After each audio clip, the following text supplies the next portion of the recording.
another problem. Find pivot index, and it's an easy question, but you can see it's quite popular, right? And I have solved this problem like a few minutes ago, and I thought it was an interesting problem, and I wanted us to try to solve it. Yeah. But still on the easy before we move on to the medium. And this problem, once again, is a one-dimensional array, so which is good. Right, let's read the problem together. Given an array of integers, calculate the pivot index of this array. The pivot index is the index where the sum of all the numbers strictly to the left of the index is equal to the sum of all the numbers strictly to the right of the index. Okay, if the index is on the left edge of the array, then the left sum is 0 because there are no elements to the left. This also applies to the right edge of the array. Return the leftmost pivot index, and if no such index exists, then return -1. Okay, few things from the problem statement. If we check and the sum of elements at the left does not equal to the sum of elements at the right, we are to return for every single case we have to return -1, right? And yeah, and so the leftmost items, or the leftmost numbers, or the rightmost numbers, are not supposed to include the pivot index itself, the pivot element itself. That's the second thing. And then the third thing is that what we're actually returning is the index, not the number itself, the index specifically. Okay, that's fine. So now we know the output to expect, we know the input to expect, and we know what to do with this, right? So let's look at some examples. We have here 1, 7, 3, 6, 5, and 6, and the output is 3, which means that 0, 1, 0, 1, 2, 3. Remember how in array starts from index 0. So 6 is the pivot index. That means that when we do 1 plus 7 plus 3, that's 8 plus 3, that's 11, and 5 plus 6, that's 11. So that's why this is the pivot index. Okay, that makes sense. Okay, so we have, let's put down some examples actually. So we have 1, and then 2, and then 3, right? And right away I can see that if I have 1 here, if 1 is my pivot index, it means that the items on my left sum is going to be equal to 0, while my right sum is going to be equal to 5, and that's not what we want, right? So when we move our pivot index to 2 here, our right sum is going to be 1, our left sum is going to be 1, sorry, and then our right sum is going to be 3, and that's still not correct. And when we have our pivot index at 3, our left sum is going to be equal to 3, and our right sum is going to be equal to 0, and that still doesn't work. So in this case, we're going to return -1, and that's correct. And the same, okay, so when it comes to 2 and 1 and -1, right? So when we are here at 2, our left sum is going to be equal to 0, and our right sum is going to be equal to, that's -1 and 1, that's 0. So actually 0 is equal to 0, and so for that reason this works out as our pivot element, and the index at this position is 0, so the answer is going to be 0. And there's something that we need to take note of here, where it says return the leftmost pivot index. So that means the moment you find the pivot index at this particular left position, we don't need to keep checking, right? If they said we want the one at the rightmost pivot index, we would have gone and started to check from here, but because we want the one from the leftmost, at the leftmost, that's why we start here. I hope that makes sense, the problem itself. So what I did, or what I thought about doing when I read this problem, was to find a way to, so I have 1, 2, 3, for instance, right? So I'm going to always assume that my left sum initially is going to be 0. So at position 1, my left sum is going to be 0. Right? That sounds good. And my right and my sum at this my right sum at this point is going to be the sum of everything in my array minus that particular index. That's what does this mean? This means my left sum when I'm at this position, at position 1. So I'm going to assume first that I have the sum of all the elements or all the numbers in my array, right? So in this particular case, I have 1, 2, 3. So the sum of all the elements or all the numbers in my array is going to give me 6, right? And this 6 is going to count as my right sum, right? That's fine. And my left sum is going to have 0 as the default, right? So we have to remember one thing, right? So at every position that we are at, the index at that position is not going to be part of the sum. This is a very important thing to remember, because otherwise we're going to really mess this up, right? So at every position that we are in, it's going to be part of the sum. So when we are at 1, for instance, our right sum shouldn't be 6, it should be 5, right? So, but that's fine. So what I'm thinking about doing is, initially, right, we have our left sum at 0 and our right sum at 6.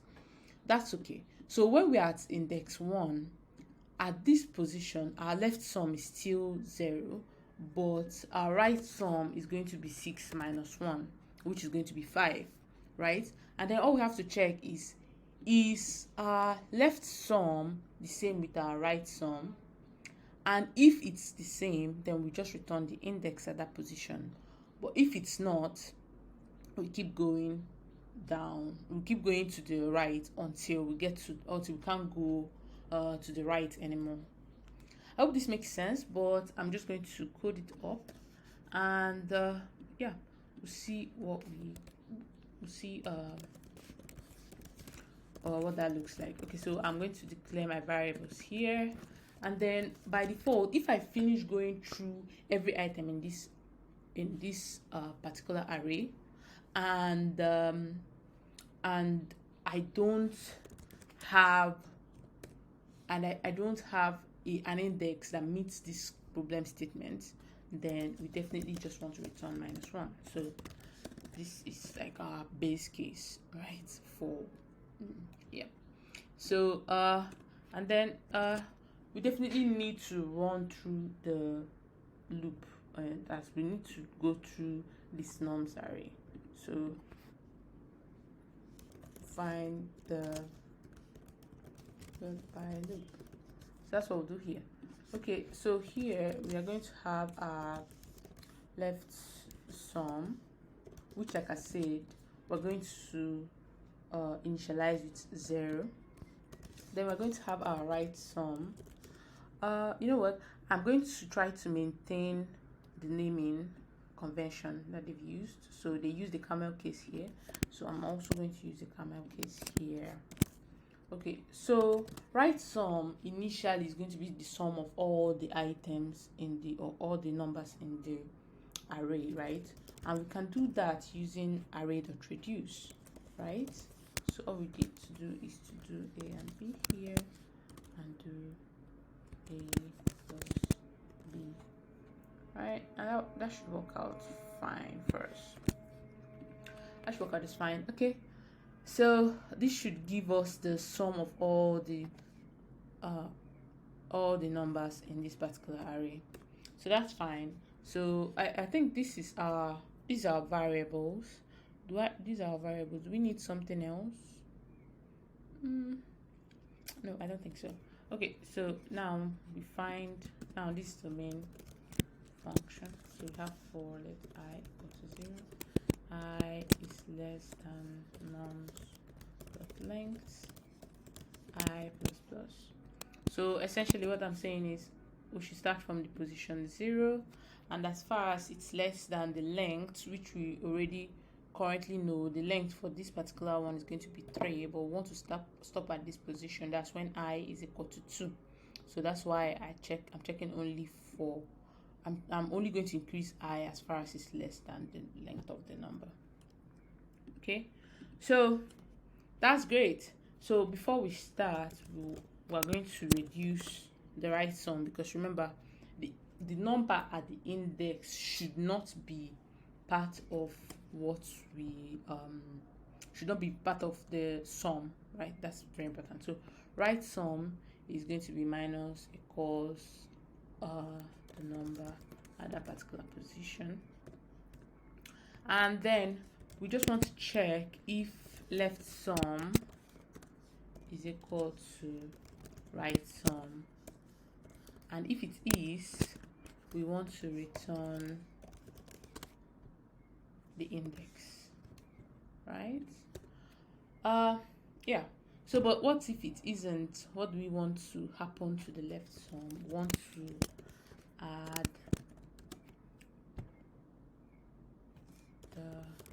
the particular number at that position. That's what we want to do. So this seems like yeah, that's why this problem is easy anyway. This seems like the solution to this problem. We can try some test cases, right? Let's do this one. So we have 2 and 1 and 2 and 1 and then minus 1, right? So from our code, let's read this code, right? Initially our left sum is 0 and our right sum is going to be minus 1 plus 1 is going to be 0, and then 2, so that's going to be 2. So that's fine, right?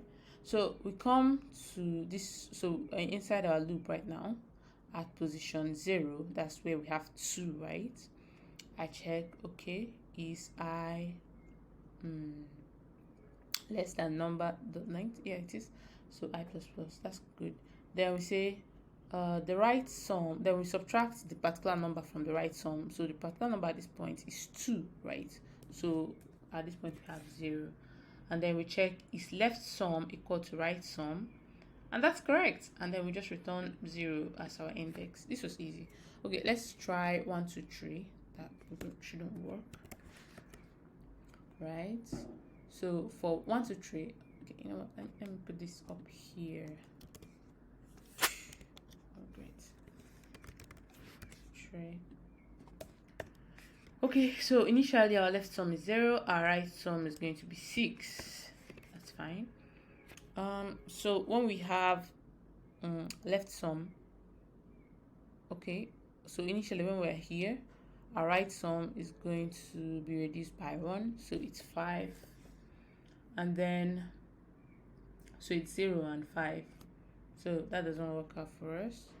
So we so what do? We increase left sum by 1, and then we come back again, and this time around our index is at 2.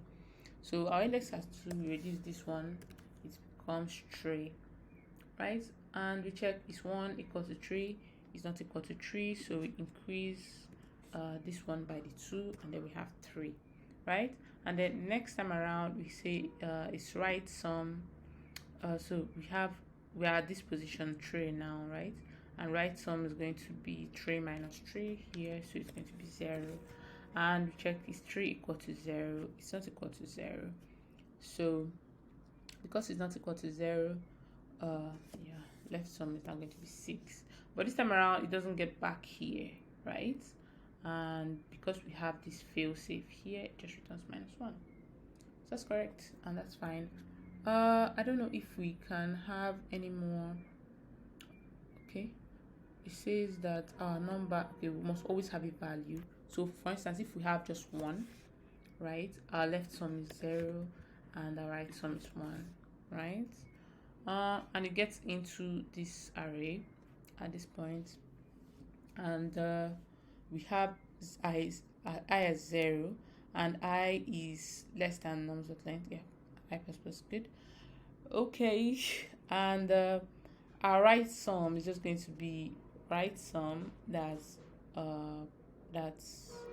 what we currently have, 1 minus 1, so that's going to give me 0. That's fine actually. So now when we check, it says it's left sum equal to right sum, and it's true, so it's going to return 0.